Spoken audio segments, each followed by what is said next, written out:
This is Benjamin Boyce. I'm live streaming very early in the morning, and I'm going to read this document that was published by the mayor or the office of the mayor of the city of Boise.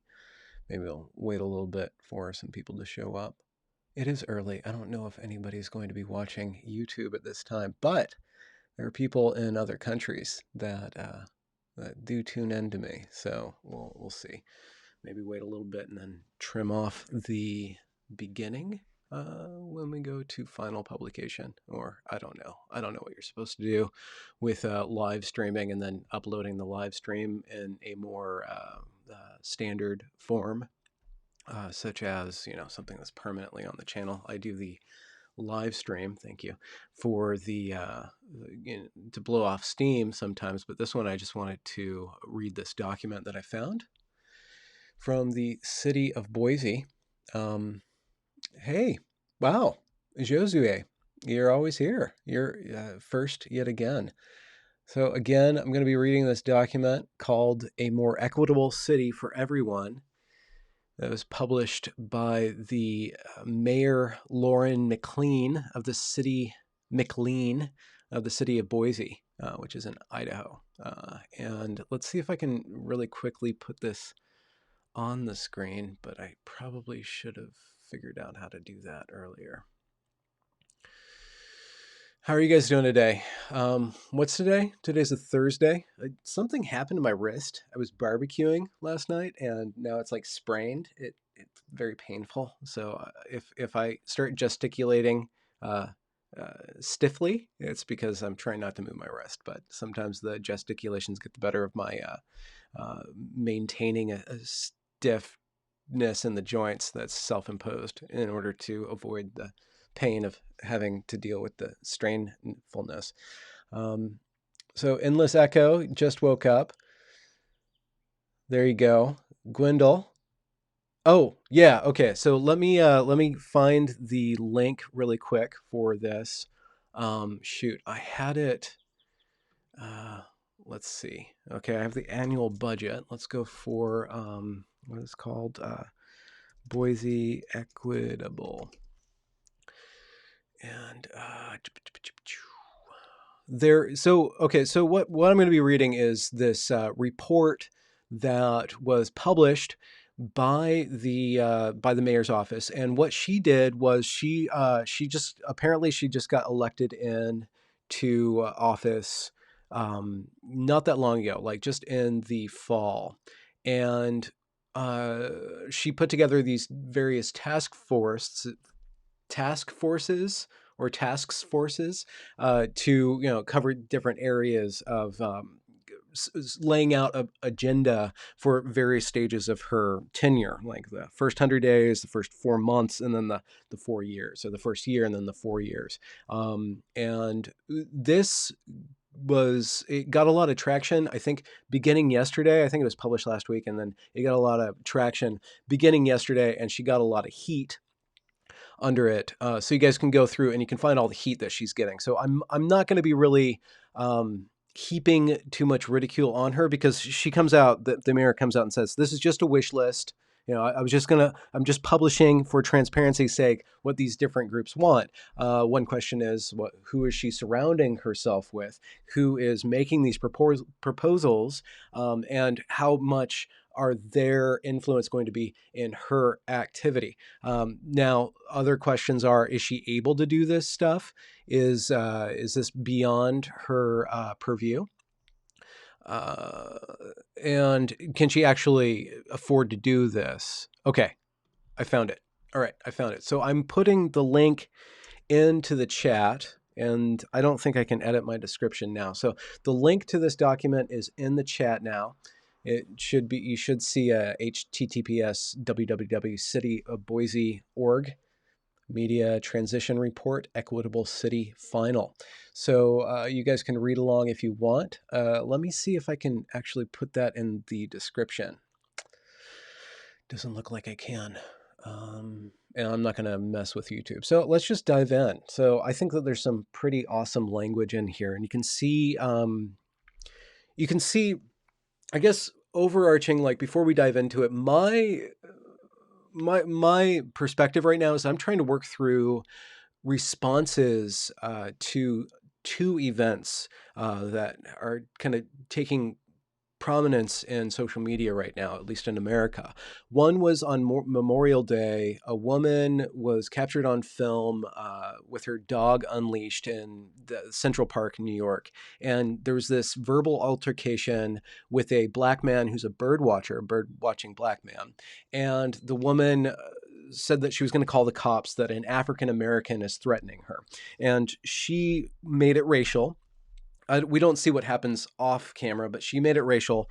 That guy, the bird watcher, put that on social media, and she got majorly canceled. It was either a slow news day, or she really hit a nerve, and it really sparked a lot of discussion around systemic racism and white fragility and Karenness, and that age-old conversation, that racial tension, the white versus black tension, which I think is in a perpetual gridlock in America. And, so I have questions like, can a mob actually enact proportional judgment on an individual act of racism, such as the woman enacted in that video? And I'm sure that people have different viewpoints on that. But my main concern was that millions and millions of people shaming an individual for a mistake or even for an attitude is disproportionate. And how do we deal with individual acts of racism? And one way of dealing with that is to make it a conversation of systemic injustices, or just kind of reignite the questions around equity, around racism, and etc. That I've been dealing with because Evergreen forced that upon me. And I feel like it's a deadlock. Now, the second incident happened where African American man was he died because a police officer in a video is leaning on his neck. And then that man who died sparks another Black Lives Matter protest that has now devolved into looting and rioting. And we have, again, a uh, perpetual series of actions of action to certain stereotypes about disrespect for property and disrespect for law, and how do we address these systemic issues. So there's the age-old racial tensions between African Americans and the American justice system and the white people in America that are very alive right now. So with that as the basic framework, here is one way of dealing with systemic injustices, or with discrimination, or with equity. This is one way of doing it. And the document that I'm going to read, which I will post one more time in the chat, is an outgrowth of civil rights discourse that was sparked during the civil rights movement, specifically for with regards to Black Americans striving for equal treatment within the law, within America, and within various levels of American life. So, and this is directly related because they make their argument, they start their argument from quotes from Martin Luther King Jr. So this is the plan for an equitable, safer, and thriving city of Boise for everyone. Executive summary. The city of Boise is deeply committed to being a place that is equitable, safe, and thriving for everyone. And in this time of national crisis, the city of Boise deepens this resolve by building meaningful relationships with vulnerable communities facing injustice and inequality, by enacting and embodying practices. That's an interesting word, embodying. So that will tip you off that this is part of the critical race theory rhetoric. This has been developed in the academy. That embodying word is a academic term. So whoever's designing this is leaning on the critical race theory literature. By enacting and embodying practices, policies, and procedures that will interrupt the harmful impacts of one's targeted status, we hope to build the future our children and families dream of and hope for now. I have a problem not with the alliteration of practices, policies, and procedures, and it's not that I have a problem with it, but the framework of interrupting the harmful impacts of one's targeted status. I think it's fascinating that again, it's another rhetorical term that's developed within certain activist communities, academic activist communities, of being targeted. What does it actually mean to be targeted? And is that an actually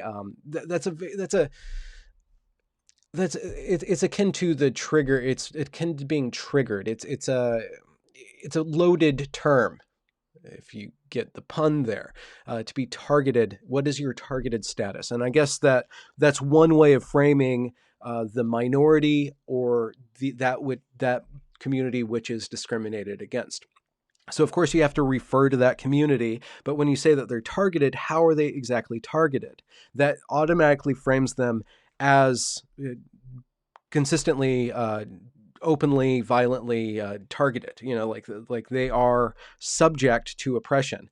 And I guess insofar as they are trying to address systemic oppression or oppression on an individual level, it might make sense for them to use the term targeted, because they're saying that this is a very precise sort of pattern of oppression that's affecting these communities. We hope to build the future our children and families dream of and hope for now. These communities include Black, Indigenous, Latinx, and people of color, people with disabilities, people who identify as LGBTQIA+, or non-binary. I like how non-binary is somehow escaped the infinite acronym there. And people who are immigrants, undocumented, or resettled through the refugee process. This is an opportunity to create meaningful reforms. And through this, the city of Boise hopes to become a model for the rest of Idaho and the country. This next section is called Vision.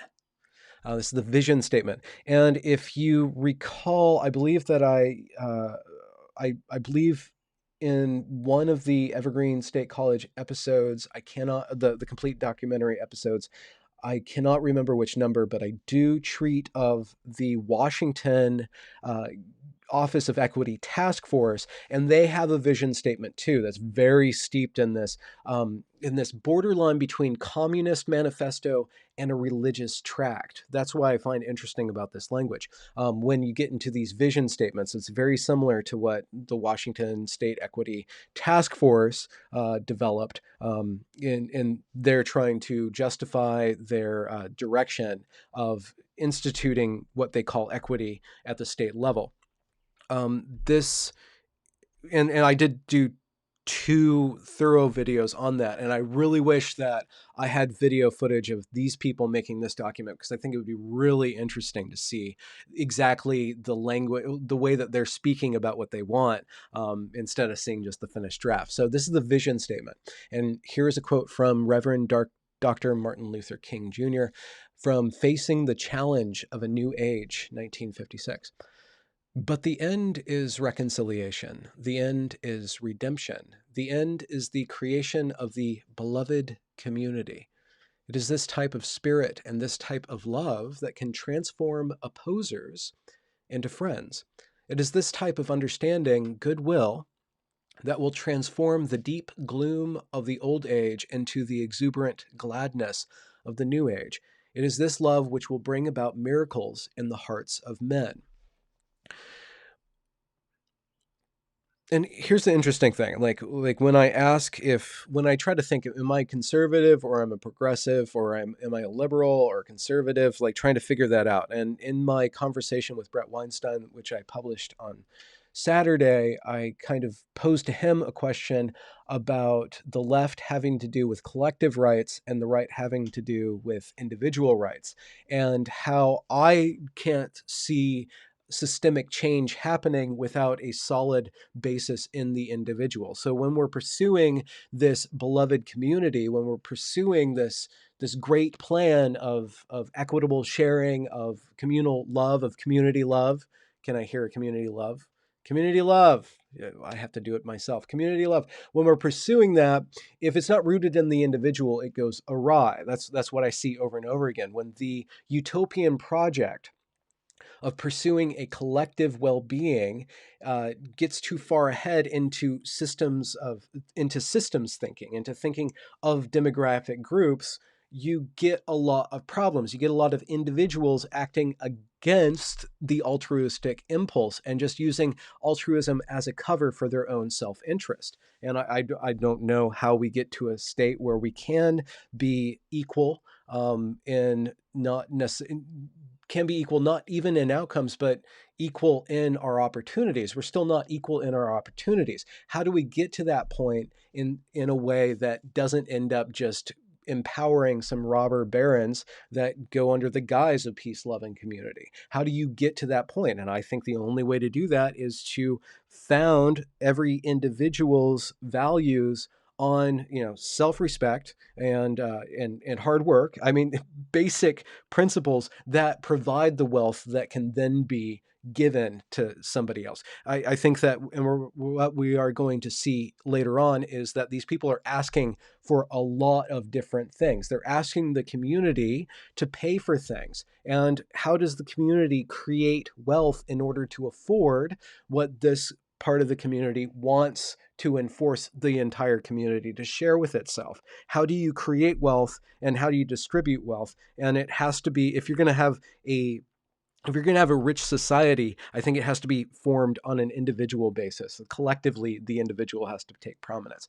That's my thing. That's where I don't see how progressivism can't go wrong over and over and over again, because that it's this flaw of the excluded middle, if you'll forgive butchering of it.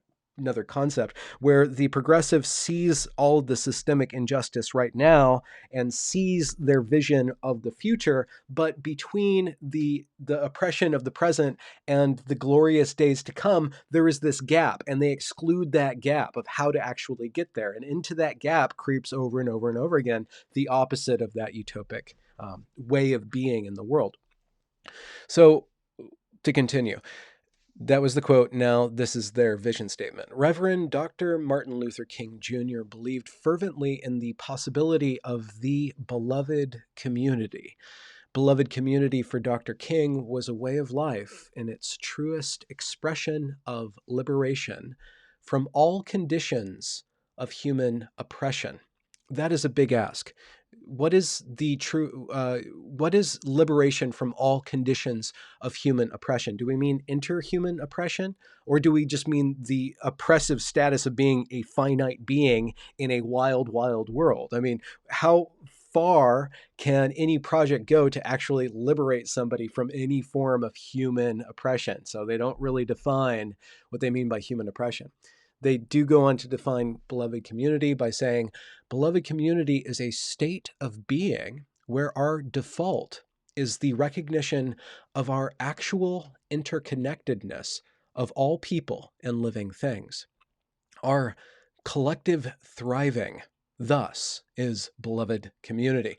I want to make a little joke about the second Matrix movie, or was it the third, where there was a bunch of collective throbbing going on in their beloved community underground, where if you watch the Matrix trilogy, the human beings are fighting against the robots for liberation. And when the human beings get to express what they mean by liberation, they just have a big rave. It's basically hedonism. Like in the Matrix trilogy, when you actually ask, well, what is possible for humans to do if they were given the power and the freedom to do whatever they want? They would just throb on a dance floor. So a collective throbbing, thus, is beloved community. That's not too far off, because if this is the problem. So with regards to conservatism, there is structures and there's strictures around sensuality, around, and I'm talking about stereotypically. Stereotypically, you think of conservatives as being kind of uptight, prudish, kind of wary of hedonism in a certain way. And I'm sure that you can poke holes into the argument, but I think that on one level, the restraint that is built into a society with regards to physical pleasures has the outcome or the actual product of people delaying gratification in order to embrace hard work, in order to attain the freedom of having finances, the ultimate freedom of having resources to expend. And if you start to break down the causal relation between work and result, or between restraint and pleasure, you get a devolution into feedback loops of hedonism. To continue, in the beloved community. Okay, and this is another quote from the kingcenter.org, King Philosophy. The beloved community, in the beloved community, poverty, hunger, and homelessness will not be tolerated because international standards of human decency will not allow it. That is really interesting. I'm going to read that again because I have an anecdotal story about this. In the beloved community, poverty, hunger, and homelessness will not be tolerated because international standards of human decency will not allow it. Now, what's happening in downtown Olympia? So I live outside of Olympia, Washington, which is where the Evergreen State College is. And what's happening in downtown Olympia is that since the lockdown, there are streets and streets. And I haven't been down there, but I've heard stories about this. It's basically a homeless camp now.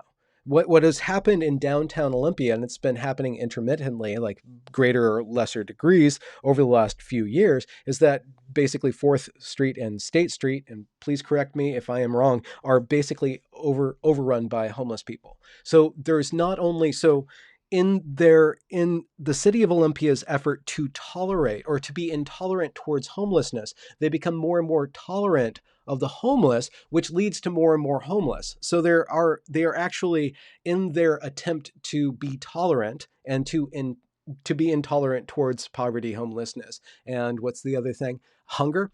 They've actually invited a lot of homelessness into the city. And that's a really interesting dynamic that I don't have an answer for. I don't pretend to have an answer for many things, if anything at all. But there's an interesting question where you have these very liberal cities wanting to be very tolerant of diverse ways of being, and very intolerant of oppression, let's say. And then they are overtaken, or they are taken advantage of, by people who actually just want to live that way, people who want to be homeless, or people who are stuck in that, or there are certain apparatuses. And I'm not saying that a large portion of the homeless people aren't there by circumstances that are beyond their control and don't need help. It's just, how do you restrain the alms that you give so that it's not taken advantage of by those who will take advantage of it? And this is another constant question. How do we be generous as a society, but smart in our generosity? And I think that it goes back to foundational values that are tied into hard work, and then a understanding of the human being as an individual that needs a lot of effort to become a functioning member of society. And that any step along the way towards becoming an adult can get hijacked or can be interrupted. And then you have the byproduct of somebody who's not really healthy at the end. And I think that it's important for, if you are a conservative, to actually grapple with these questions and not overlook the process of personal development and how people do get stuck. I think that in order for the conservatives to win the argument in the long run, they do need to come up with solutions for homelessness, and for people who, let's say, have different disabilities. And I think that you see in the large march of history, more and more affordances given to people that help them, but don't help them so much that they become helpless. Right? We want to help people, but not so much that they become helpless. To continue with this document, racism and all forms of discrimination, bigotry, and prejudice will be replaced by an all-inclusive spirit of sisterhood and brotherhood. That's interesting. That's a big, high ideal. Racism and all forms of discrimination, bigotry, and prejudice will be. How will you replace that with an all-inclusive spirit of sister and brotherhood? And if it's all-inclusive, you already said that you will not tolerate certain forms of behavior, such as poverty, certain forms of behavior which lead to poverty, hunger, and homelessness. So it's not all-inclusive. It's all-inclusive in one way, but it's not. But it's intolerant of another way. And in the rush towards being intolerant towards homelessness, you end up with people who can't but tolerate homeless people because homeless people want to live that way. Insofar as homeless people do want to live that way. I'm not saying that the majority do, but I'm saying that there probably are some who are fine with living at that state because they're tolerated in that state. And if you can't look at that, if liberals can't look at, just as conservatives, if conservatives can't look at the process of development and can't grapple with these problems, this in return, if progressives can't grapple with the fact that they do get taken advantage of over and over and over again, it will lead to results that prove the progressive project wrong. So they have to have safeguards or firewalls around the alms that they give. To continue, in the beloved community, international disputes will be resolved by peaceful conflict resolution and reconciliation of adversaries instead of military power. Good luck with that, because one individual denying one individual saying, you know what, we will use military power to get our way, will ruin the whole batch for everybody. Like, game theory doesn't play out. You can't just say, okay, there's going to be no more military might. You have to have military might to enforce that. I don't see how you don't do that. To continue, love and trust will triumph over fear and hatred. Peace with justice will prevail over war and military conflict. So let's just say that's the vision. Right? That's the vision. So what is the flaw of the excluded middle? How do you get there? What is that? What is the middle that we're excluding here in that end goal of no military conflict, of peace and love and trust with everybody? How do you institute a game that produces that result? I don't think that I think that it's excluding certain facts of being human, such as self-interest, avarice, lust, all these things that if put into their proper place actually provide for a functioning society. But if they get out of control, if greed gets out of control, if avarice and lust and self-interest gets out of control, that's where you have a problem. And like I wrote, and somebody accused me of being an Ayn Rand acolyte. Like I wrote, like you can't eradicate self-interest. You can either pervert it or give it a scaffold to be something noble. And that happens in economics, and it also happens in justice. So this is what they want. We are also inspired by the timeless ambition embodied in the Universal Declaration of Human Rights, which stands on permanent display in one of the city of Boise's civic treasures, the Anne Frank Memorial, and which underscores the value of bold ambition in charting. I like this one. Listen to this. Which underscores the value of bold ambition in charting the astral limitations of our shared destiny. What the fuck is an astral limitation of your shared destiny? That's great. I love it. It's like it's walking this line between religiousness and communism. It's like it's this weird kind of religious kind of overview going on here. The astral limitations of our shared destiny. And I will put the link to the document again in chat, and I will put it on the screen so you guys can see that I'm reading a document for those who are just joining us. These four central values lay the foundation for our vision of an equitable, safe, and thriving Boise. See, this is the thing. What is the trade-off between equitable, safe, and thriving? Equitable, safe, and thriving. Hold that in mind. Safe, thriving, and equitable. How do you hold all those values together? So their first ask is transformative leadership. The city of Boise models active inclusion and transformative leadership at all levels of governance. Work towards the ideal of beloved community, where everyone is valued, everyone is safe and can thrive, e.g., including but not limited to publicly appointed commissions to model inclusion in both composition and implementation. This is pretty easy to say. This is a form of affirmative action that they want. The question is how you don't really want a completely inclusive process of governance. You want people who are experts. You need to have some sort of hierarchy of understanding and of competence in order to get things done. Again, again, there's a matter of scale here. In order for things to actually function, you have to have some form of leadership. That leadership has to, by definition, be exclusive to a certain degree. How you go about excluding people is the question. You can't just say we're going to be inclusive to everything. You say we are going to be exclusive in the best possible way. We're going to be exclusive in the most fair way that we can. Like that's what I would want to see. Like, yeah, we are creating an exclusive dynamism in our government, but you can see that it's very fair, and it actually has good results. The blanket virtue of inclusion, as we've seen, and as we will continue to see, insofar as people think that it's a virtue in and of itself, will lead to ineffectualness or disaster. It will lead to blah. It will lead to blah.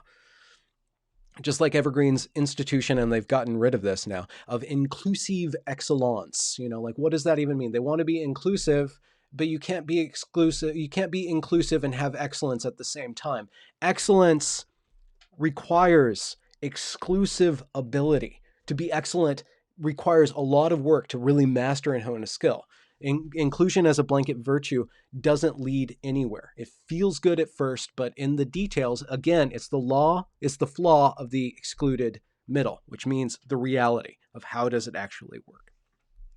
Their second ask is culture and radical accessibility. Radical accessibility. Culture and radical accessibility. The city of Boise creates a culture of deliberate inclusion, universal design, accessibility both programmatic and physically for people with disabilities, and celebration of our rich diversity, e.g., all policy is vetted through a process which includes focused consideration of how the effect of said policy will impact communities subject to historic inequities. That's a lot of blah. That's a lot of blah. But I think we can tease out one little concrete nugget by focusing on the end. All policy is vetted through a process which includes focused consideration, which actually weighs the outcome toward how it will impact communities subject to historic inequities. So what they want to do is implement the intersectional mathematics somehow and say we will weight our policy towards the past. We will resolve the future by creating equity, by equalizing the opportunities of the past. According to your past state, you will be rewarded by our policy. We will privilege the underprivileged, which is the question of if government can do that in such a way that's actually beneficial to all people in the community. And how do you do that and ensure a thriving community? Because what you're going to do is, insofar as people have the freedom of movement to move away from Boise, the people who are creating wealth in Boise, insofar as they have the freedom of movement to go outside of Boise, they will go outside of Boise because their profits will be given to people in a way that they might not think is fair. So how do you make this fair for the people who are creating that which we want, the value of that which is thriving? The people who are causing Boise to thrive will be overly taxed in order to create equitableness in Boise. That's what's going to happen. The reaction, insofar as there's freedom of movement, will be that people who are the people who are seeing that their wealth is being distributed unequitably will just leave. They will leave. So it's really interesting. And if you go through and you search on Facebook, the responses of people in Boise responding to this. And again, the mayor was doing damage control and saying, this is just a big ask. This is just a big ask. Those people, a lot of people, like the conservative people, are worried that this will actually impact the functioning of the wealth distribution, or the creation of wealth in Boise, more than it's actually going to solve anything. And that's the question. So how do you actually thread through this stuff so that those who are being taxed are receiving a return on their investment, especially if built into this ask is a distribution that favors certain communities based on the community. Not to say that you can't actually shuffle around some amount of reparations, but one break in the reparations argument is that self-interest impedes on that. And how do you actually show that it's actually benefiting those who are paying this, right? Their third ask, safety and justice. The city of Boise embraces equal application of and access to a restorative model of justice, e.g., that all processes which seek to model accountability include not only the determination of harm or wrongdoing, but reparative and sustainable redress while honoring the indigenous traditions from which these processes arise. What? Safety and justice. The city of Boise embraces equal application of and access to a restorative model of justice. Example given, that all processes which seek to model accountability on what level? Accountability with regards to criminal activity, accountability with regards to policymakers and businesses, like accountability in which domain. There's a lot of things that are, what makes this a bunch of blah is that they're not actually tying it to what they actually want. And my question, as always, is that if you can't say something directly, it's probably because you know that you can't get what you want if you said it directly. Not only does it, you need to obfuscate with regards to policy and activism, you obfuscate in order to get what you want, knowing that you can't get what you want if you just said what you actually wanted. So, so they want to, that all processes which seek to model accountability include not only the determination of harm and wrongdoing, but reparative and sustainable redress while honoring, and I don't know why they put this in there, while honoring the indigenous traditions from which these processes arise. I don't even know what that means. It seems like they're talking about restorative justice in a criminological sense. Like, okay, we have people who do wrong. We want to ensure that we're not just jailing them, that we're giving them the opportunity to put their lives back together in such a way that they become positive members of the community.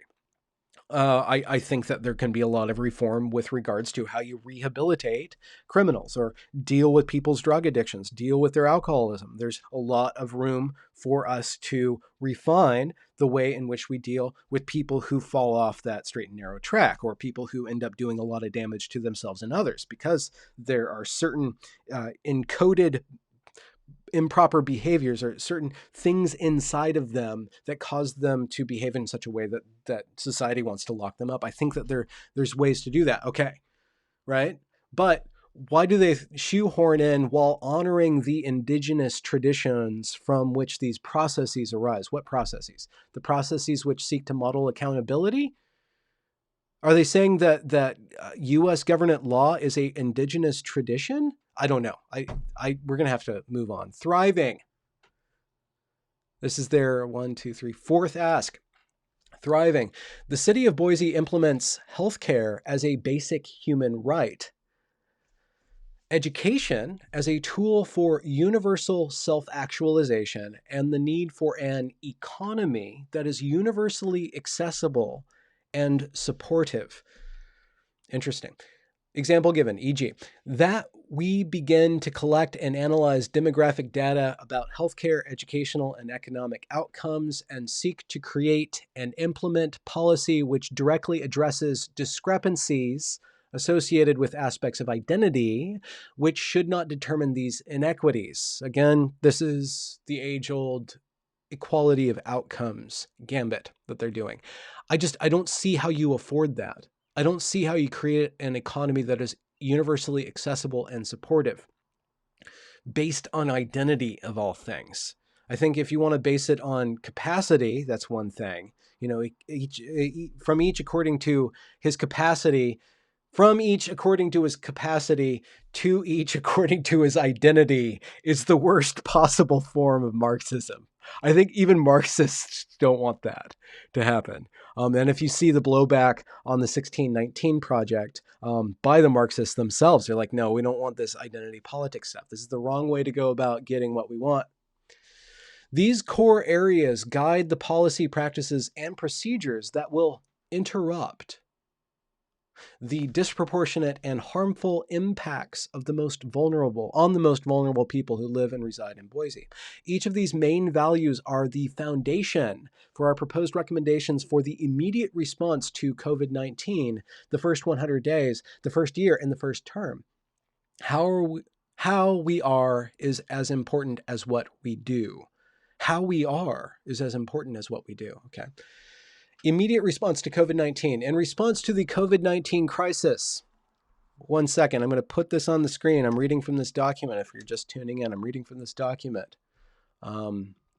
that was published by the Boise mayor's office, which the Boise mayor says, this is just a big dream. I'm not going to do this stuff. I can't even do this stuff. This is just a big dream, but it's still interesting that these are the people, this is the stuff that is in the water in her administration. This is stuff that was in the water of the Evergreen administration. It still is in the water of the Evergreen administration. I think Evergreen took this to as far as it could go. I don't think Boise is going to be able to do that. I don't think the mayor of Boise is going to be allowed to do that. I think there's a lot of people that are awake enough in Boise to stop this from actually going too far, but it's still there. This rhetoric, this stuff is still there.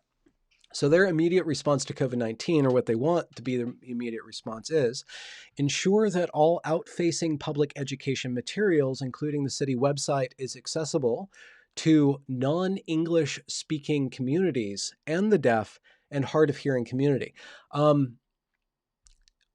That's a lot of resources to make every possible language, but that's a good value to have, to make communication accessible to as many people who are parts of the community. I don't think that that's a big ask at all, but all non-English speaking people, there's a lot of languages out there. So this is interesting, prohibit any evictions during the stay home order time period.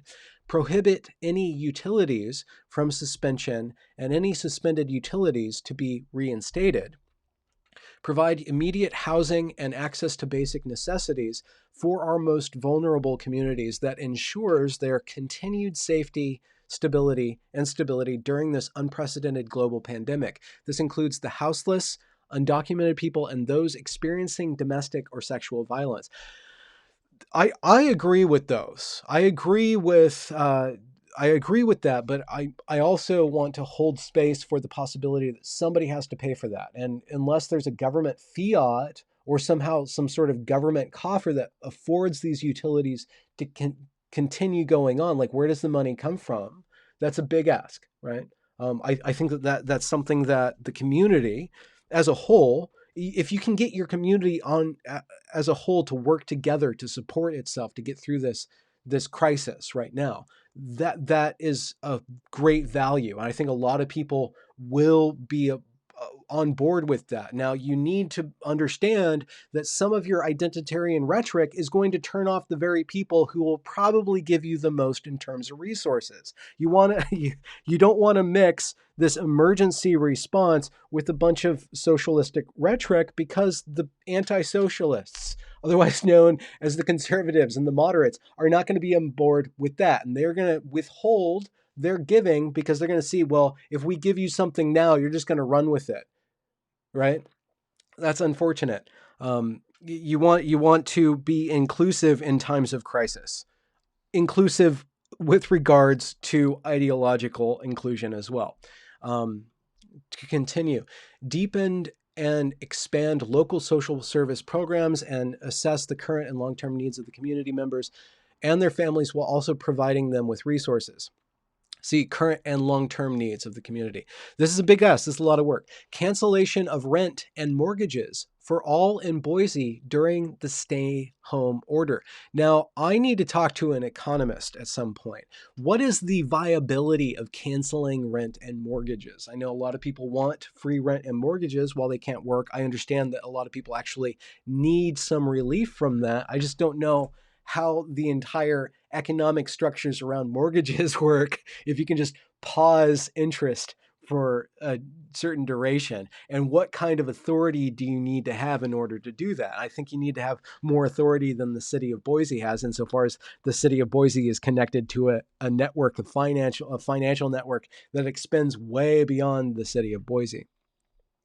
I remember what I was going to say earlier about the blue states bleeding into Boise. A lot of people, I forgot when I was trying to say this. What you can see on Facebook is a lot of people saying, you know what, these Californians, these Portlanders, these Seattleites are coming to our city and trying to recreate San Francisco here. A lot of people that are outside of California see a lot of the problems with the way that California runs, see a lot of problems with the way that Portland's run, see a lot of problems with the way that Seattle's run. What you have is you have these people who make their wealth in these cities, go to these other countries or these other cities, go to Boise, set up shop there, then start injecting that politic into the local water, and the locals don't really want to have much to do with it.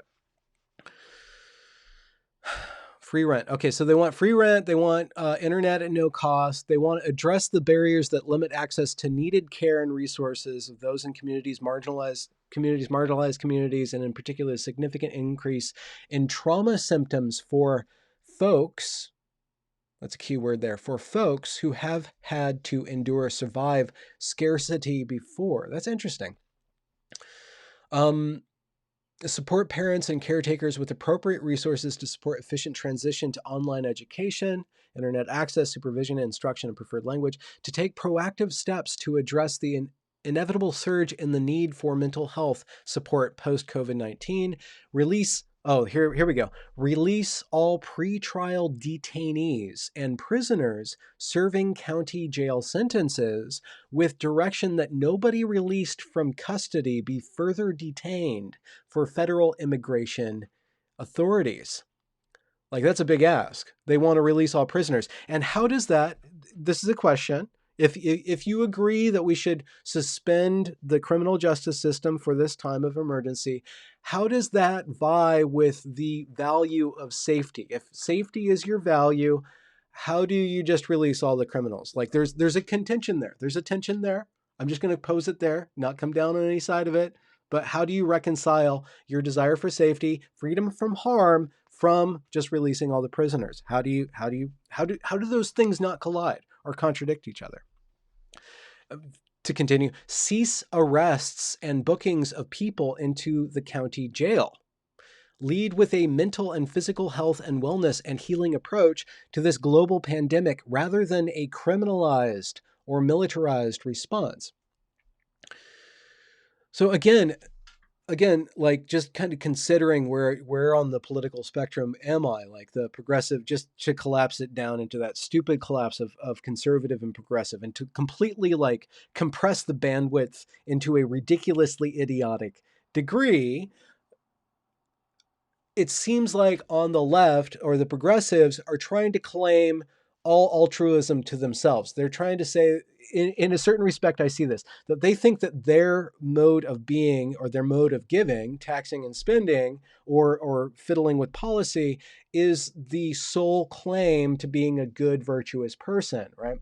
They want to claim the right to be the benefactors of the community, but they can't afford to do that on their own. They need to rely on the wealth-generating properties of certain value sets that don't align with, let's say, socialism. Certain sorts of capitalist value sets produce wealth that then the progressives want to claim the right to be the benefactors of. And it doesn't necessarily work that way. Now, you have maybe a lot of rich people in California, Seattle, and Oregon, Washington and Oregon. They might have the largesse of dispensing with their wealth. Like, if you're giving of your own wealth to create a utopian society, that's one thing. When you're saying that I want to manage everybody else's wealth to give that, I think insofar as you want to do that, you need to accept that there's value sets that create the wealth, that create the safety, that come with certain sorts of rigidity of thought, maybe even certain forms of discrimination, which on a low level resolution cause disparities. maybe in order to address the discrimination that you perceive coming from conservatives, you need to understand that it's not necessarily tied to race. Maybe it's tied to cultural understandings that could be alleviated by a better, by showing, here, let me try to simplify that. My tact in solving bigotry is exposure. What you do is you expose, let's say, the cultural conservatives to homosexual people and show them as normal people. Expose the rednecks to inner city black people and show, okay, there's a mix of people that are good and bad, but they're actually basically human. The exposure to human beings as human beings is how you facilitate the decrease of discrimination. When you tie these identities to a political compass, when you start to say that LGBT people, let's say gays, lesbians, bisexuals, etc., they are all liberals, they are all communists, you are actually you're actually degrading the ability for people to see people as people. When you start to tie identities to politics, you actually stunt or retard the alleviation of discrimination on a person-to-person basis.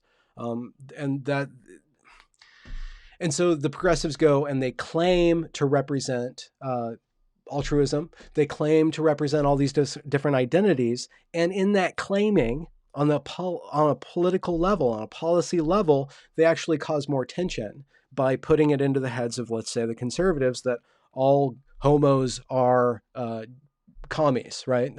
They're cementing that homo commie stereotype that doesn't actually exist. There's plenty of homosexual people who are conservative, right? And insofar as the conservatives have relaxed their cultural restrictions, they've allowed more, let's say, blacks, more of these identities to take part in the political process on a conservative way, in a conservative means. And the conservatives, in a sense, become more and more progressive and more strong in the long arc by relaxing their restrictions. But that relaxation of restrictions, that relaxation of let's say, unknowing of the other, has to happen on an individual basis, can't happen on a policy basis. I'm a little off track. Let's get back on track. Committee recommendations. The next 100 days. Transformative leadership. Wait, did I not already do that? Oh, they just expand on this. All right. Develop and announce an equitable, safer, and thriving City of Boise statement which commits to a compelling shared vision based on community values, an active response, and an ongoing plan and implementation to meaningfully address the needs, values, and priorities of communities impacted by marginalization. So they want a compelling shared vision based on community values that values the priorities and prioritizes a certain part of that community. There's a conflict there. How do you get the whole community to prioritize one part of the community? How do you do that? Not to say that you don't want to do that, but how do you move in that direction? Culture and accessibility. Fund a feasibility study on an Indigenous cultural center and center Indigenous leadership and communities to create a plan forward for the city. Adopt a citywide policy and protocols for 100% language access and culturally responsive and trauma and healing informed care to all Boise city departments. That's a big, okay, so 100% language access, that's a lot of work. You're going to need to hire a lot of translators. And culturally responsive, don't know what that means yet. People say that's another one of those culturally responsive. What do you mean? That's rhetoric in the evergreen community. What does it actually mean? Culturally responsive. And how does it not be gamed by assholes? How do you protect it from assholes? How do you prevent evergreen from turning into evergreen? And trauma and healing informed care to all Boise city departments. This is another problem that I saw at Evergreen, that Evergreen began to try to implement more and more psychology into the classrooms. And insofar as the city of Boise wants to implement trauma and healing informed care in all of their departments, every department's going to have a psychologist on board, or every department, every personnel, every person of personnel status is going to have to go through all this training in healing and trauma in order to be healing and trauma informed. One, that's a lot of money. That's a lot of resources. That's a lot of time that could be spent or invested in other things. Two, not everybody's good at being psychological. Not everybody's good at dealing with trauma. That is a particular skill set that's probably owned by certain sorts of let's say, personalities, right? And those personalities, which are good at dealing with trauma and healing, right, are not going to be good at dealing with other things. And if you overstack your departments with people who have a good human, let's say, traumatic psychological skill set, you are going to be selecting for certain personality types, which is going to lead to a not well-rounded workforce that won't be able to respond to other sorts of circumstances and to other sorts of facets of reality. You want to have an even distribution of those things. And once you start to create a value set for your administration or for your department that doesn't actually have to do with what the department's dealing with, like let's just say roads, right? When you start to staff your road crew with psychologists, one, the psychologists are going to be bored as hell, and two, they're not going to be a good job. They're not going to enjoy their work, and then they're going to turn everything into a psychological problem when they should just be rolling down the tarmac, right? So one thing, I think that you need to have an overarching value of balanced values. And how do you go through and institute a balanced value set, right, that works against each other? If you read The Righteous Mind by Jonathan Haidt, I believe it's The Righteous Mind, he talks about how liberals and conservatives have different values, and they rate different values higher and lower. And if you look at conservatives, if you look at his data for conservatives, conservatives have more values. And those values are closer together insofar as they rate different values, right? Whereas progressives or liberals overweigh other values. They overweigh, I think it's care and harm and one other value. And then they downrank other values. And so liberals are actually weak when conservatives are stronger, because when you appeal to conservatives, you can appeal to more vectors of values. If you want to appeal to progressives, you appeal to a limited set of values. But what I'm trying to say is that once it might be the case that conservatives actually can cause a more stable, robust society, a more resilient society, because they constellate values of loyalty with care and harm, with all these different sorts of values are in more alignment, which allows for different personality types to find a home within a conservative framework. Whereas the progressive framework, because it overweights certain values, is going to select for certain personality types, which will in effect not be good at dealing with other sorts of situations. So I'm trying to make a meta statement of implementing values on the level of a state policy. If you allow progressives to take charge of value judgments in every department, they're actually going to lead to an imbalanced and ineffective work source. Again, it's the flaw of the excluded middle. Like they want the value of trauma and health support and all these different things, but they don't actually think through how that's going to affect the end goal. Safety and justice. To continue, announce the creation of the City of Boise Human Rights Commission. That's kind of scary. Human Rights Commission. Where have I heard that before? Which integrates restorative justice practices and processes that honor our indigenous cultural ways of governance and processes of addressing harm. Interesting. I don't know what indigenous cultural ways of governance and processes of addressing harm are exactly, but they want a Human Rights Commission to change the values of Boise to include, not only to include, it seems like, but to center and prioritize what they call indigenous cultural ways of governance. But the question is, are indigenous cultural ways of governance attenuated to modern circumstances? This is just a question. I'm not making a value judgment. I'm just making a question. Insofar as indigenous cultural ways of governance and processes of addressing harm were developed by indigenous people, they were probably developed before the modern world. And how would those values and those processes be updated to the modern world, right? With all of the effects and all of the business and all the complexity, how do these indigenous practices be updated, and are they still indigenous practices once they are updated to the modern world? Are they no longer indigenous in the classical sense? Does the culture not need to change in order to address certain issues? And insofar as it changes, is it still the same culture? Those are just questions. To continue, designate a full-time Boise City staff person to staff the City of Boise Human Rights Commission. This is the same thing that Governor Inslee in Washington was implementing with the Office of Equity, which is one office to rule them all, one office to, in the safe space, bind them in the intersections where the justice lies. I should actually pin my, if you look through, oh no, I don't. I have a t-shirt that I should sell more of. I should sell more merch. So they want they want a full-time staff to do this Human Rights Commission and convene a group of multiracial, multicultural stakeholders to begin the process to establish this commission. I'm putting the link for those who want it in the chat. So they want a multicultural, multiracial stakeholder to begin the process of establishing this commission. The makeup of the commission should be intergenerational.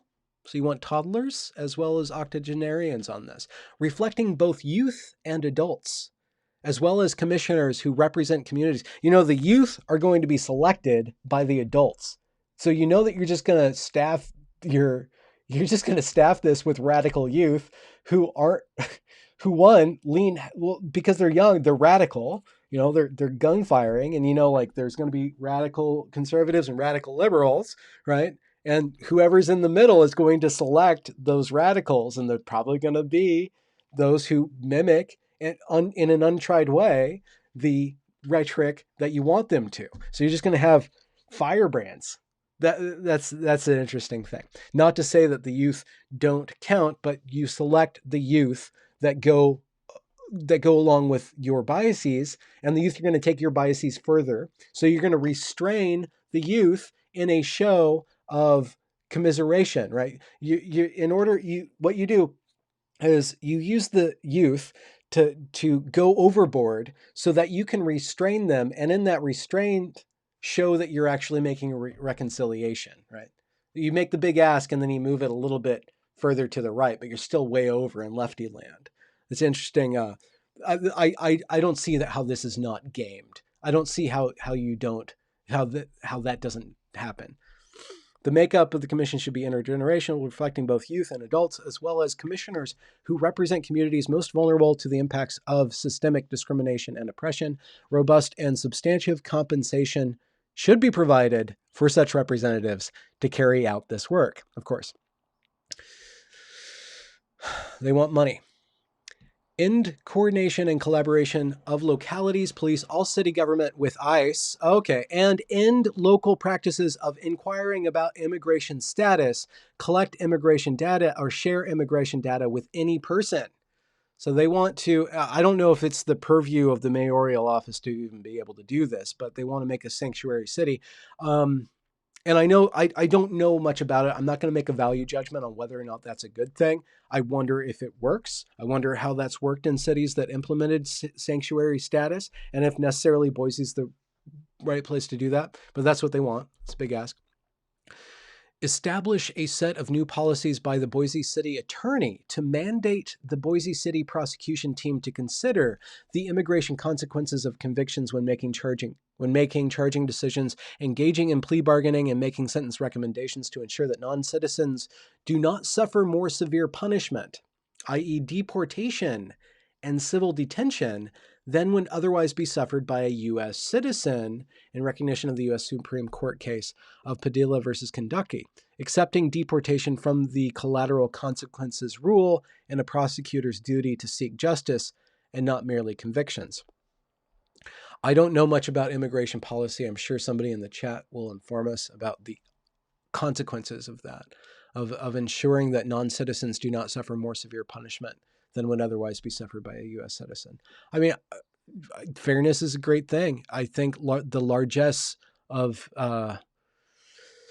your governance should be trying to seek fairness in all ways, shapes, and forms. But if your fairness that you're pursuing is creating even greater unfairness, then you're going to have to reevaluate your values. Thriving. Health, education, economics. Review and assess current city emergency health protocols to reflect equitable health practices for all. This is an interesting little fact about the Washington State Office of Equity, how they smuggled this affirmative action office that would actually give the power to redistribute resources according to identities. How they smuggled it in was through health disparities. They went through the health system in order to implement this that is kind of questionably non-constitutional to actually weigh the government's dispensation of resources towards identity is against the core value. But if you go through solving health disparities, you see that different communities have different health outcomes, and you start to question, and it's a very good question, why does this community suffer more health disparities than this other community? How do you solve that? And you have to ask the question, well, is diet part, is oppression a part of it? Like there's cultural attitudes towards exercise and food, maybe there's all these different things, but you see, at least with regards to the Office of Equity in Washington, which Inslee has defunded now, you see that they smuggled in this identity, this identity-based reparations system through the health system. And now I'm not making a value judgment. I'm just saying that's how they got it as far as they got it.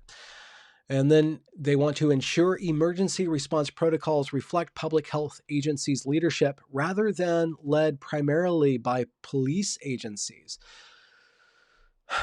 This is a good question, and this is a perennial problem about the attitude that the public has towards the police, and the way that the police are imperfect. The police are not perfect.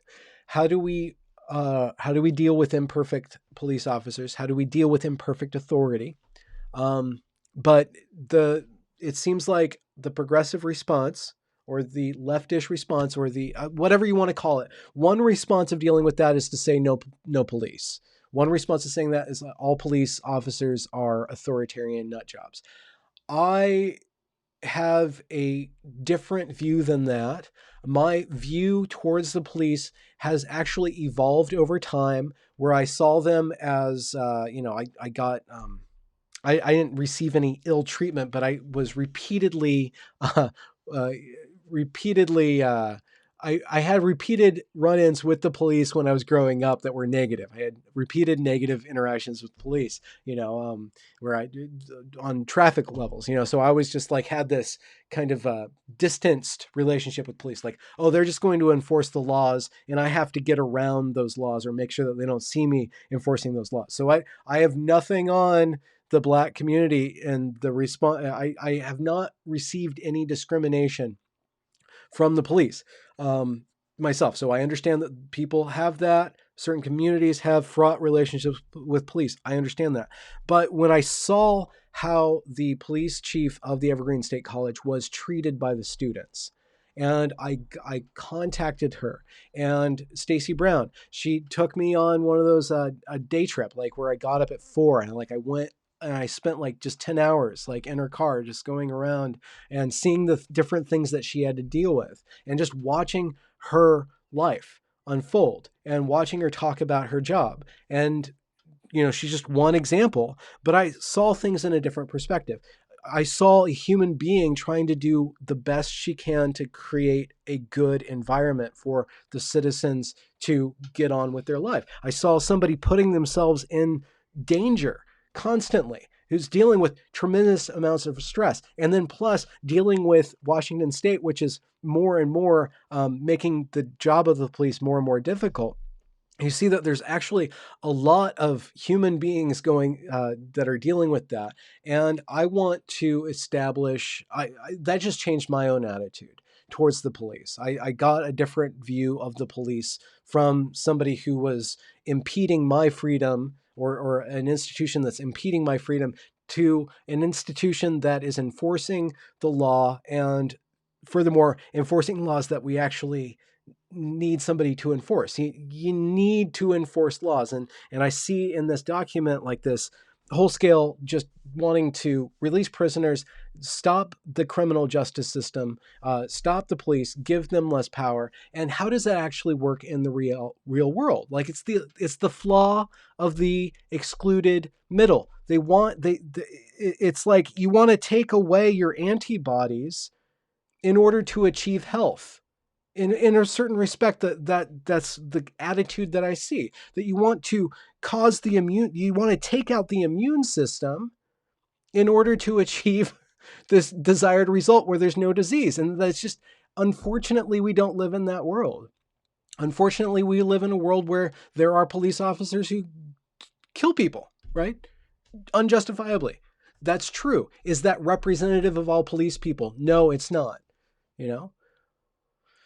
And I don't see the conversation going further unless people start to kind of become a little bit more mature and nuanced towards matters of criminality and justice. And maybe that's something that I should investigate in long form and have long form discussions with police officers, have long form discussions with people who have been abused by the justice system, and just try to get a better view of that. But I know that looting isn't going to solve anything. Okay, first year, transformative leadership. Let's see how far I have to go. Oh, we have a long way to go. And I don't have any water on me. First year, transformative leadership. Commit the city of Boise to an ongoing and robust efforts to interrupt white dominant / white supremacist culture with a multi-layered strategy, and, this is in bold, designate a full-time City of Boise staff person to serve as director of equitable, safer, and thriving city. This is where the document changes from something that's pro fighting for the discriminated, something that's pro fighting for the discriminated against, something that's pro marginalized, right? Up until that point, we were just pro-marginalization, or we're pro-anti-marginalization. This is where we go anti-white. Literally. Robust efforts to interrupt, whatever that means, but you know what it means, white dominant / white supremacist culture. What is white dominant culture? We know that white supremacist culture used to be a bad thing, but now they apply white supremacists, and this, we have the academics to thank for this. They take white supremacy and then they make it so big that it's just the water that you're breathing in. It's the air that you're moving through, right? It's everywhere. But these people take it one step back and say white dominant culture. What does it mean, white dominant culture? What does that actually mean? And how do you interrupt white dominant culture? And is it the job of the government to interrupt a culture? So it's no longer multiracial, right? They were going through that whole multiracial thing, and now we go to the new anti-racism, right? We are very far away from the Martin Luther King Jr. ideal. Now we are going to enforce discrimination based on race. Let's see how they weave this. Let's see how they implement this in their dream. So number one, create a network of multiracial, multicultural community liaisons to provide ongoing leadership to the city. Practice spaciousness. What? Practice spaciousness and welcome the whole selves of all City of Boise employees to foster creativity and nurture our collective humanity. unless you're white dominant, e.g., consider more flexible working hours when feasible, reduce the number of work hours per week, etc. Wait, hold on.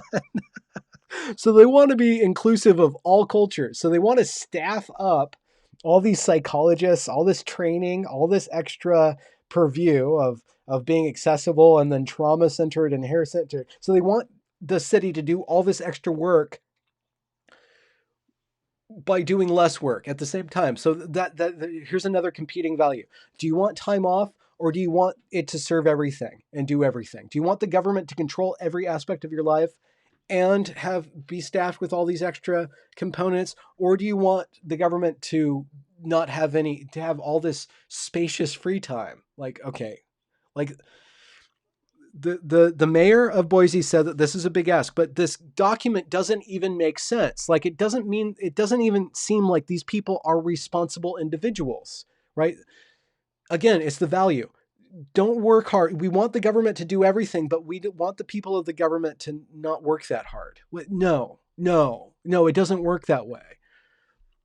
They haven't got into how they're going to interrupt dominant white supremacist culture. But number 3, ongoing equity and inclusion efforts, including but not limited to racial equity, white fragility, and implicit bias training, or book readings, especially for city personnel who do not identify being from communities impacted by marginalization. They want white people to get on the program. They want to program the white people. I'm sorry. I'm not being anti-racist. I won't want to go overboard, but this document wants to interrupt whiteness and especially provide training for people who, in their words, do not identify being from communities impacted by marginalization. Engage in an ongoing assessment of impact of these efforts, e.g., where personal policies reviewed and updated, etc. What if white fragility and implicit bias and limit and racial equity training doesn't actually have the good results?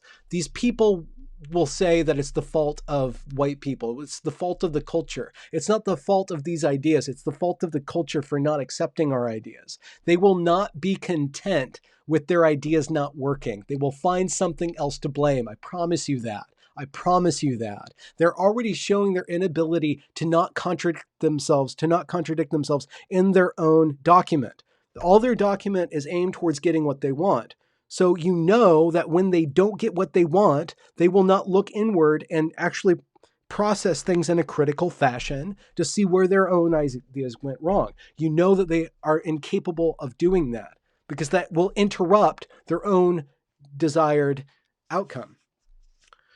4, identify a common set of community indicators to track and understand the living conditions in communities impacted by marginalization, to predict and prepare for how residents might react to programs or services, identify what can influence or undermine the effectiveness of municipal services and programs, and determine where policy changes might be needed or whether those changes could be having unexpected outcomes.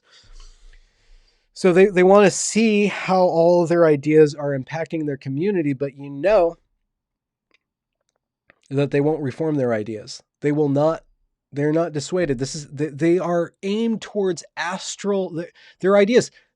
They even say it at the beginning. I'm scrolling up. Hopefully you don't lose my place. They even say that they even state in the opening that they're not tied to reality.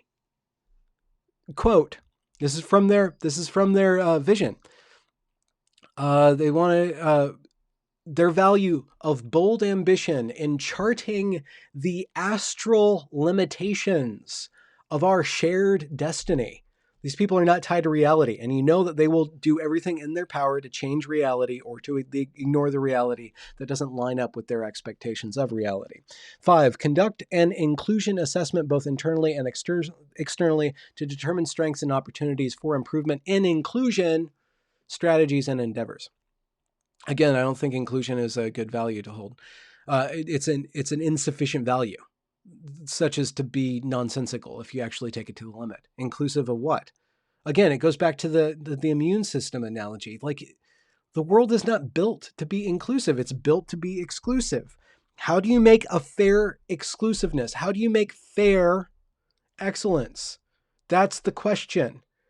And furthermore, this document, again, to go back, if you want the community to be on board with it, you have to understand that the community needs you to reconcile your values with its values, right? It seems like they are wanting to shape the community in their image, and their image comes from a certain narrow activist frame of mind that doesn't make sense in reality. It doesn't make sense in reality. And furthermore, they've shot themselves in the foot by publishing this.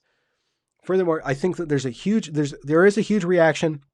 People are wise enough. People are wising up to this stuff, and that's why when I was deciding whether or not to even publish this, because there's already resistance to it. We need, until this stuff is totally solved and people aren't creating these documents, we need to go after these documents. We need to expose these documents. We need to laboriously go through them line by line and talk about them, or maybe not.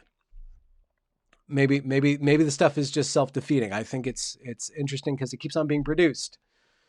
Create a youth council comprised of youth from communities that are marginalized to inform and consult on major city policy decisions impacting their communities.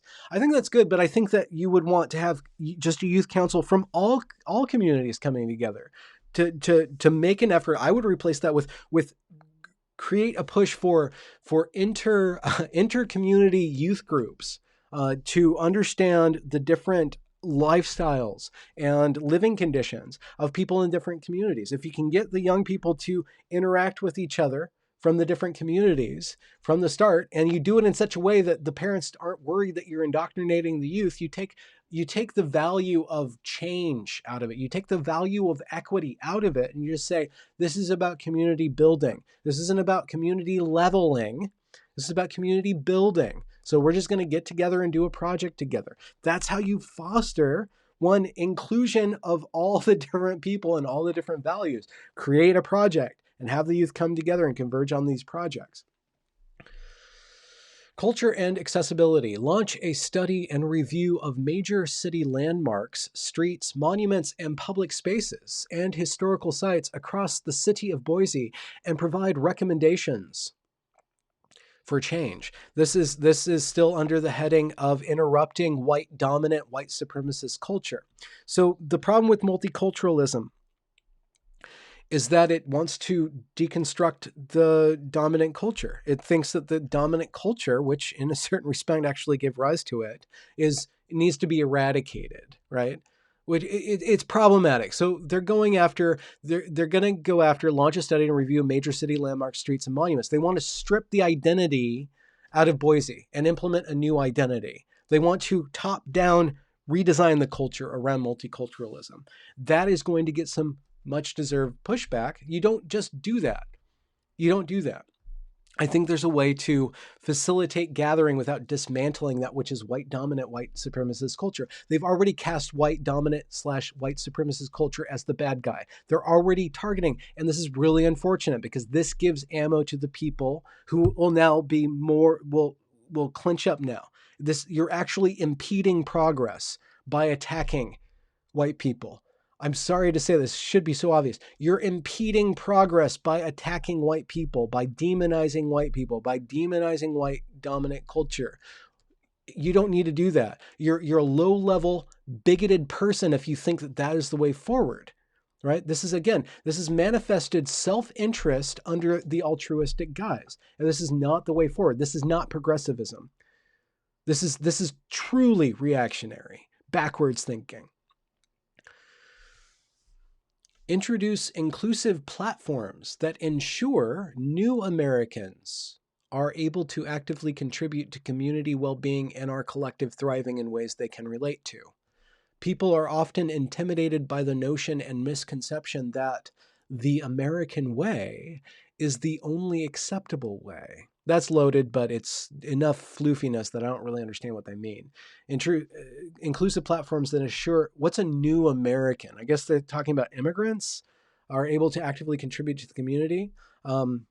People are often intimidated by the notion and misconception that the American way is the only acceptable way. What do you mean by the American way? I think that they have a conception of the American way of being the 50s cartoon, picketed fence, white people way. The American way is actually founded on very fundamental values that actually afforded, one, a number of different cultures to interact with each other with a minimal amount of friction. Yes, there is friction between different cultures. There's outcomes of different value sets that compete with each other and that cause different disparate outcomes. That the American way isn't white people. It's much deeper than that. And actually it okay, it's not the only way, but it is a really really good way. And if you cause the American way to be associated with a certain sort of identity, then you're gonna use your value set to dismantle the value set that I think are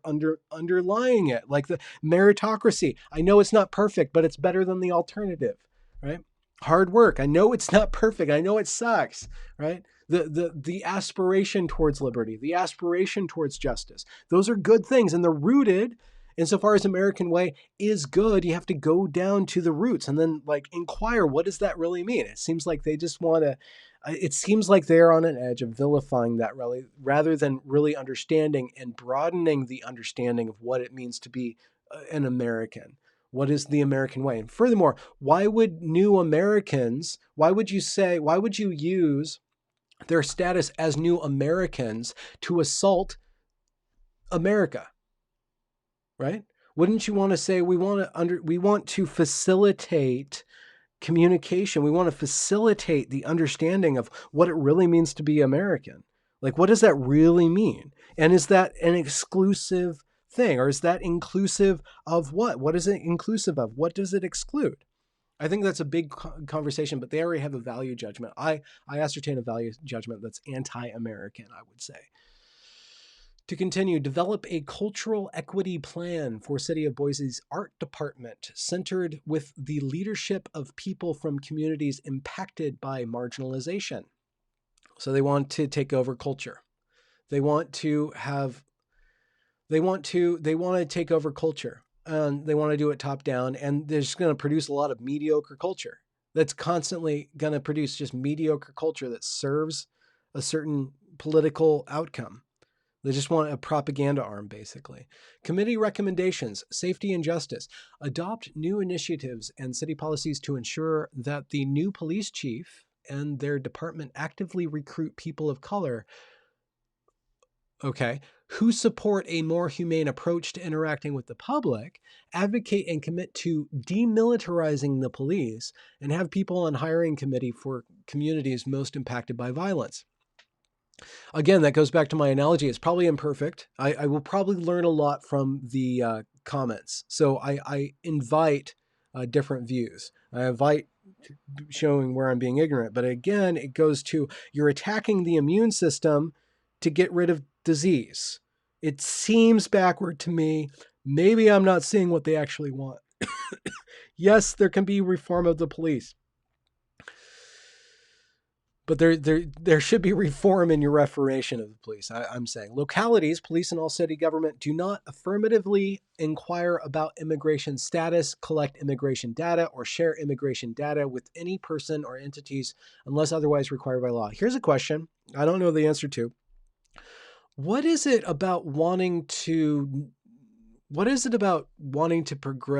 protect immigrants or to shield immigrants? Like, what is the process behind that? Like, I can see like the value of just living in a perfectly humane, multicultural world, but it seems like they really want immigrants to come here. And who does that actually serve? Who does that benefit? Right. And then they want to change the culture.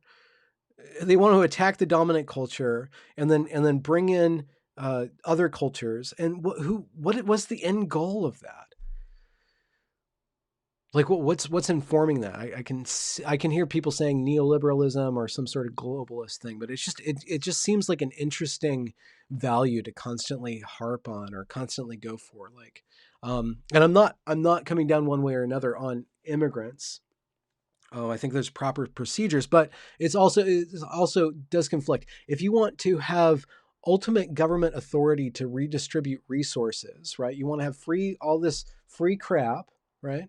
Temporarily, not. You want all this free stuff, and then you want to have anybody can come there and get it. Like it just doesn't add up, right? Like, where would all that money come from? to give everybody everything, and then to include everybody in that, right? You're gonna like the hydraulics of it don't really work out. You're going to invite a lot of people who will see that they don't need to contribute to the society, and then all the contributors of the society will go away.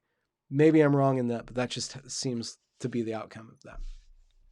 The Boise City Attorney monitors compliance with its newly established policy to its prosecution team to consider the immigration consequences of convictions when making charging decisions, establish language access for all who engage or interact with the government, while the government only needs to work 4 hours a day, elimination of cash bail and fines for the indigent as punishment, or alternatively, ask for a policy change from the city attorney and have it completely eliminated with the first term.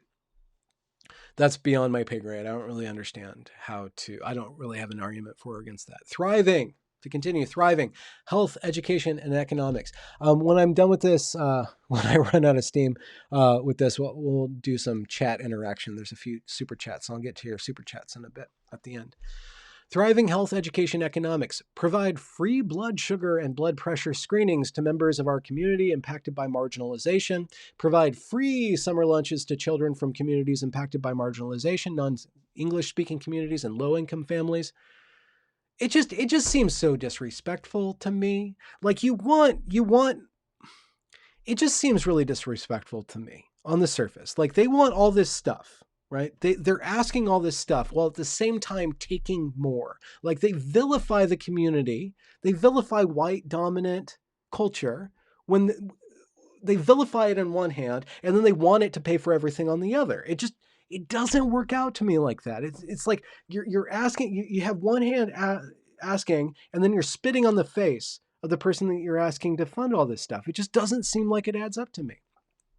Increase minimum wage to a livable wage that aligns with the local housing market. How's that going to work out in real time? Adopt new laws providing Boise City employees receive 4 months paid parental leave. I should wrap this up. Oh, first term. Okay, so in her first term, they want a 30% increase in women in leadership positions and a 30% increase in leadership of people from communities impacted by marginalization.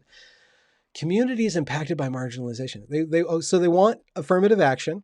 Don't know the legalities of that, but they don't have to worry about the law. Increase lower paying positions so there is no more than 4 times difference in salaries between the highest and lowest position of City of Boise government.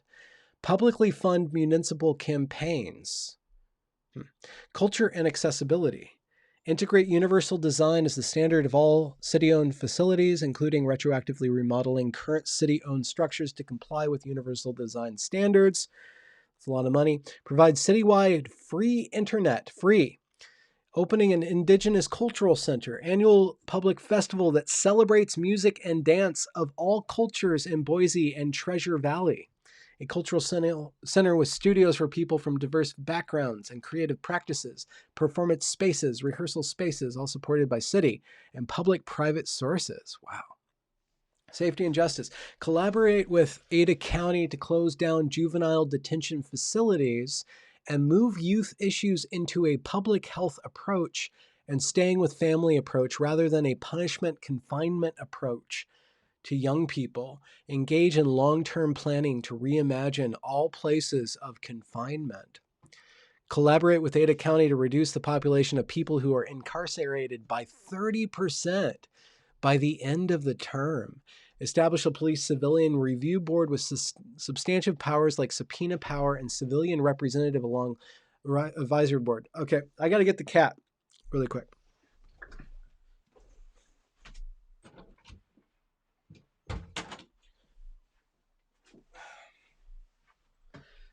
She's been sleeping in the closet lately, so she'll go to her closet nap time. I think I've kind of talked my way through this. There is somebody. Oh, we're almost done. We're almost done. Okay. Begin diverting all drug and mental health related arrests and convictions toward a community of care model and the access of trauma-informed, healing-centered approaches and the celebration of resilience rather than incarceration? That's a big question. When doing research for this, I stumbled upon on Facebook. I stumbled upon somebody who's running for city council, who seems very well put together. I can't think of her name, but she talked about how California is instituting these reformation, like prison reformation stuff, and how it's leading to more and more people with drug problems on the street. It's actually in their rush to be more equitable and health conscious, they are not stopping people from their actual addictions, leading to a bunch of people in the street, leading to a culture of addiction that's wide out in the open. That's a big problem. That's a big problem. How do you solve that problem? And the person who's running for city council is saying, I really do think that we can have restorative justice, but we have to do it smarter. This is the problem. So the people who are pushing this, the people who wrote this stuff, are actually shooting themselves in the foot by not understanding that there are good ideas and bad ideas in what they are proposing. Going after white dominant culture is not the way forward. Mixing up your bigotry and your altruism actually diminishes the probability that positive reform is going to happen, right?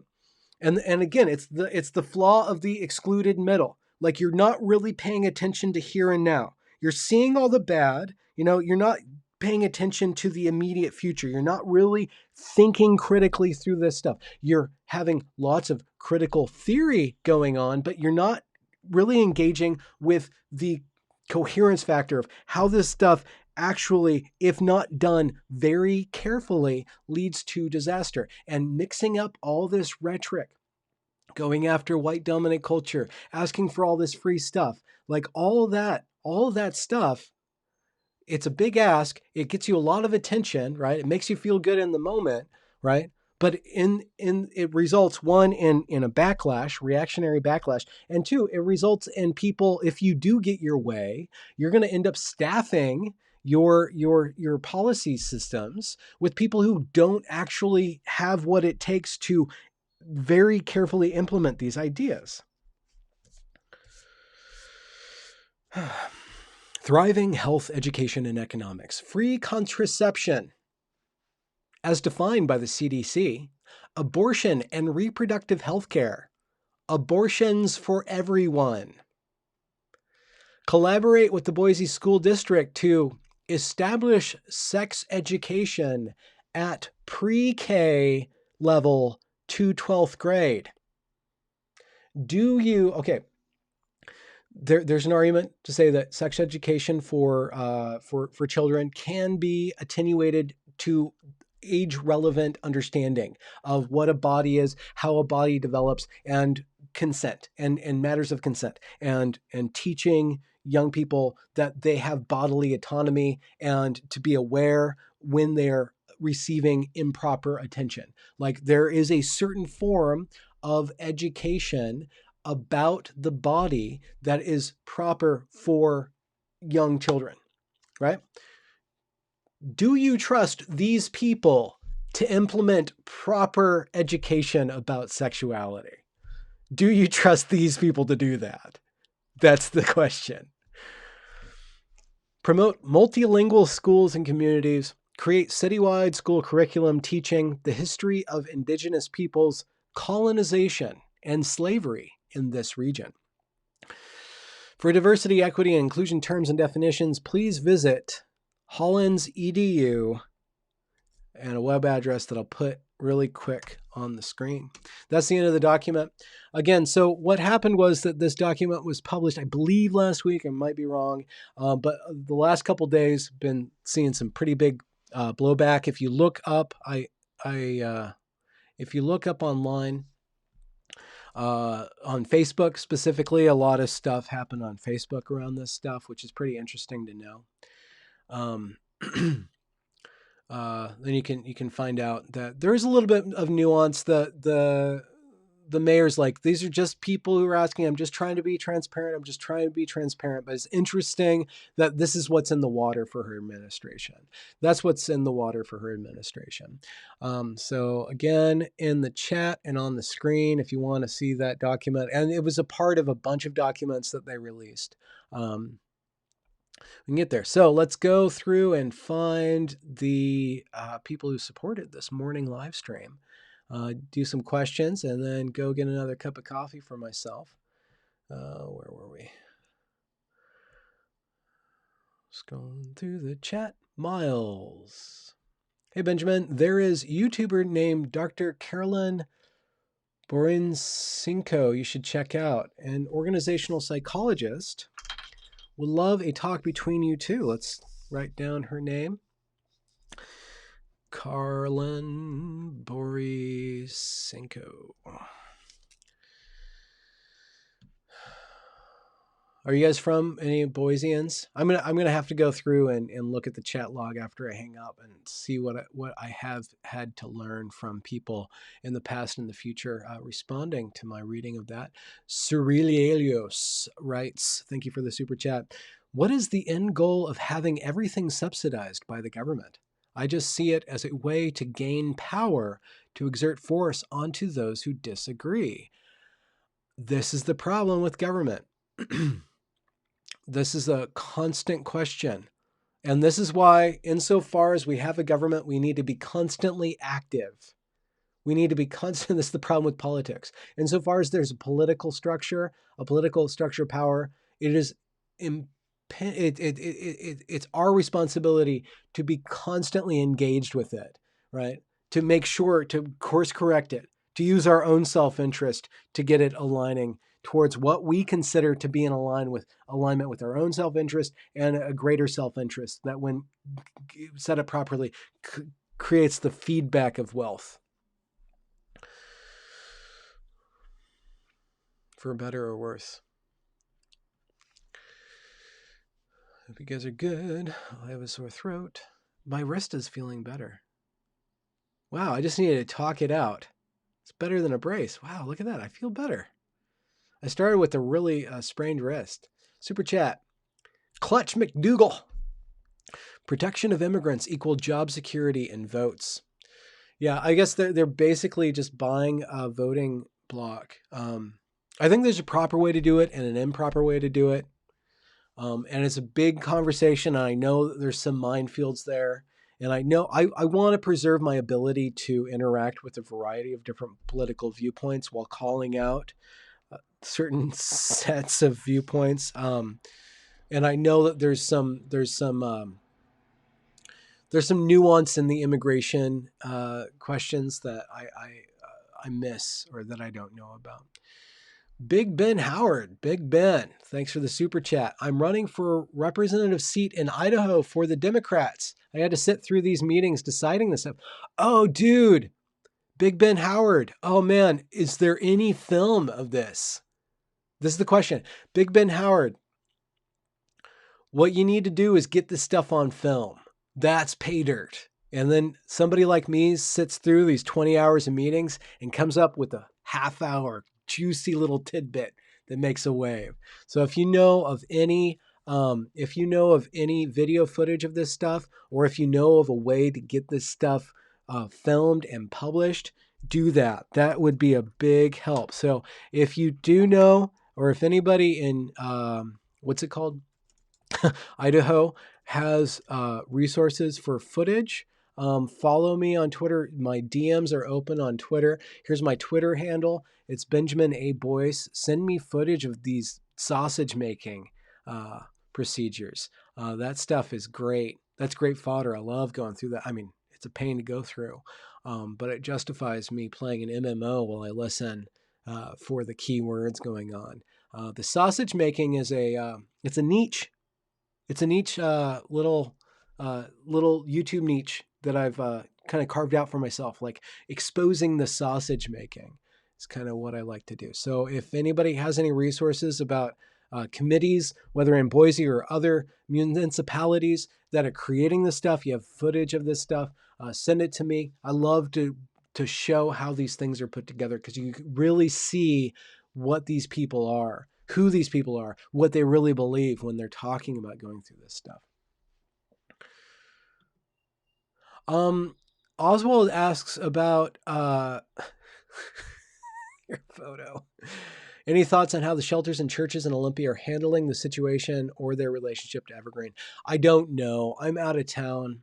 And I don't know how various different social programs are dealing with the homeless situation in Olympia. I just hear that it's getting a little weird and apocalyptic in there, and that it's just a question. It's that these institutions, let's say these cultural institutions of the church, traditionally supplied a lot of support um, to these there's conservative institutions that provide support for the needy, right?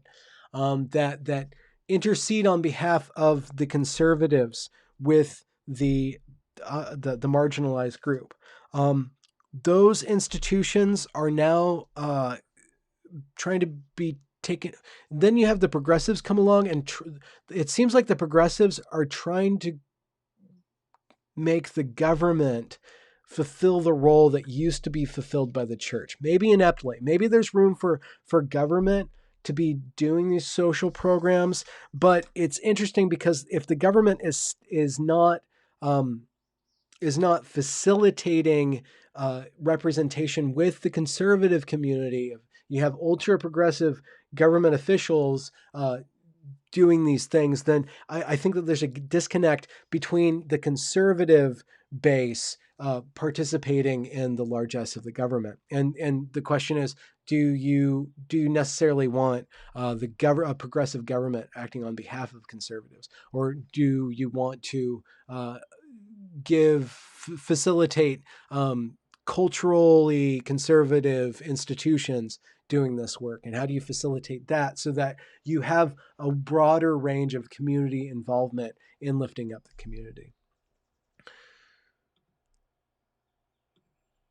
David Landrecht. Hey, buddy.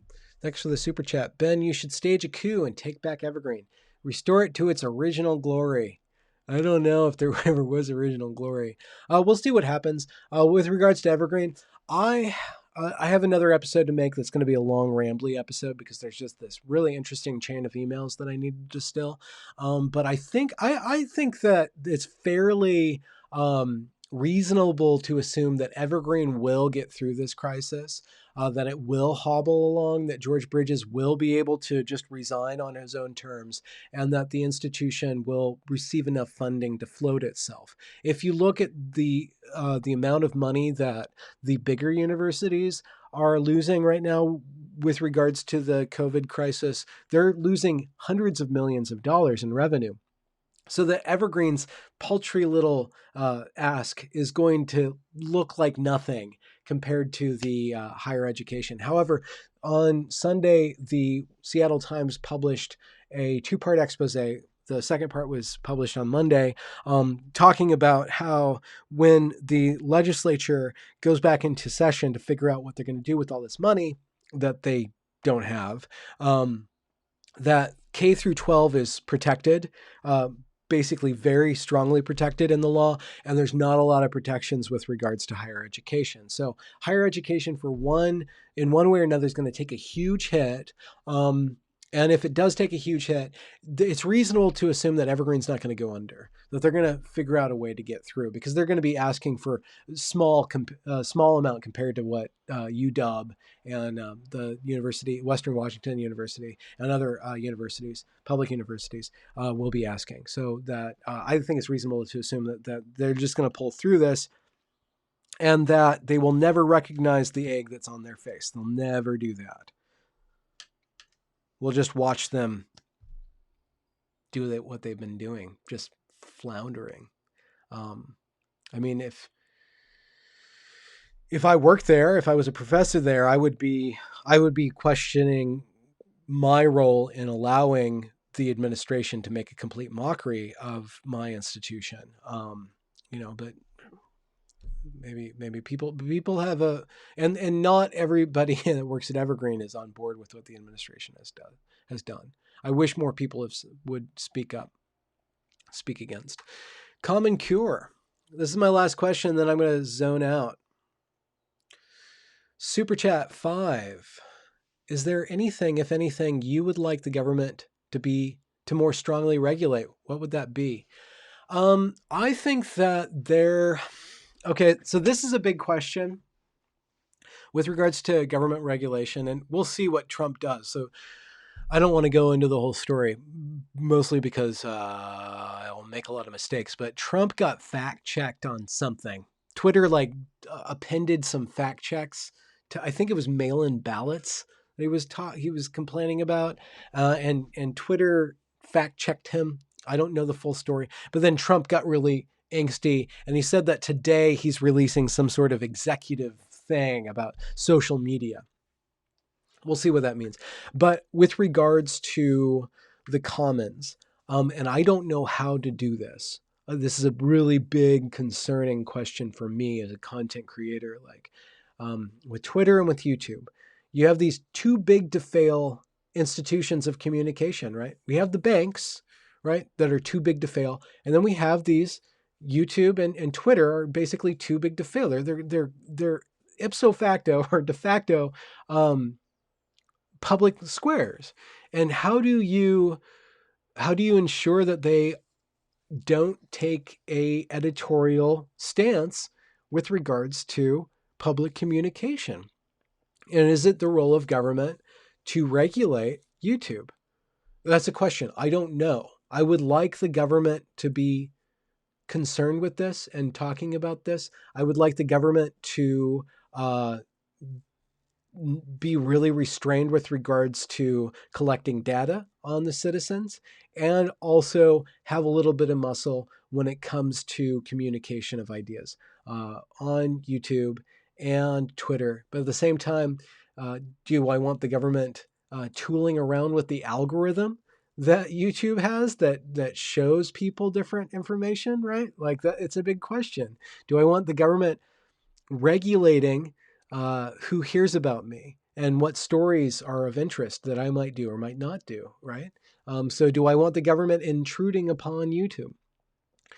I want YouTube to be fair. If it's going to have so much power, then there's some big questions about transparency. I want YouTube to have some accountability, and if the government can provide that accountability, then I think I could support that, or at least I would want that on out there as a conversation. I think that answers the question about what I would want the government to regulate, if anything. Um, that's something that I'm concerned with. So we'll see what happens. But like everything, there's trade-offs. There's some pretty big questions and pretty big dangers of abuses. No matter who's in charge, there's going to be some abuses that we're going to have to watch out for. Anyways, you guys are wonderful. I'm going to sign off. How long was I talking?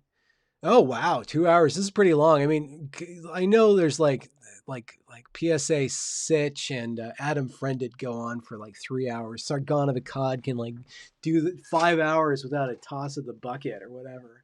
Um, but I'm a frail little fish in the YouTube pond when it comes to talking for hours and hours. So I'm gonna head out. You guys have a good day. Thanks for tuning in.